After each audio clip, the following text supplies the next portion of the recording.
শেষমেশ যেহেতু আবারও দীপাকে লাবণ্য সেনগুপ্ত জেল থেকে বের করে, ঠিক তখনই যেন দীপা জেল থেকে বের হয়ে একটি ফুড কম্পিটিশনের মধ্যে পার্টিসিপেট করে। তারপর যেন সেই ফুড কম্পিটিশনের মধ্যে সে জিতে যায় এবং কি সে ওখানে বেশ অনেকগুলো টাকা পায়। তখন যেন দীপার মাথায় একটি চিন্তা ভাবনা ঘুরেছিল, সেটি হচ্ছে জয়ী চোখের অপারেশন করাতে হবে। তখন যেন সে দৌড়ে চলে যায় সাক্ষ্যদীপের কাছে এবং সেই সাক্ষ্যদীপ যখন একটি ডাক্তারের কাছে নিয়ে গিয়ে বলে যে দীপা এনি হচ্ছে আমাদের এখানকার সবচেয়ে বড় ডাক্তার, তখন যেন দীপা সেই ডাক্তারকে দেখে বেশ অনেকটা চমকে যায়। তাহলে কে ছিল সেই ডাক্তারটি, যা দেখে বেশ অনেকটাই চমকে যায় দীপা? আসলে সেই ডাক্তারটি ছিল অর্জুন।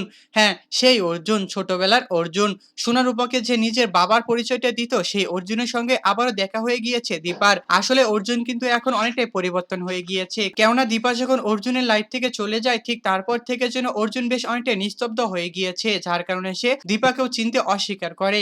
হ্যাঁ বন্ধুরা, অনুরাগের ছোঁয়া ধারাবাহিক নাটকের আগামী পর্বগুলোতে আমরা ঠিক এমনটাই দেখতে পারবো। আর আপনারা যদি আমাদের চ্যানেলে নতুন হয়ে থাকেন, তাহলে চ্যানেলটিকে অবশ্যই একটি সাবস্ক্রাইব করে দিবেন। আর আজকের এই এপিসোডটি আপনাদের কাছে কেমন লেগেছে তা অবশ্যই আমাদেরকে কমেন্ট করে জানাতে একদমই ভুলবেন না। ধন্যবাদ।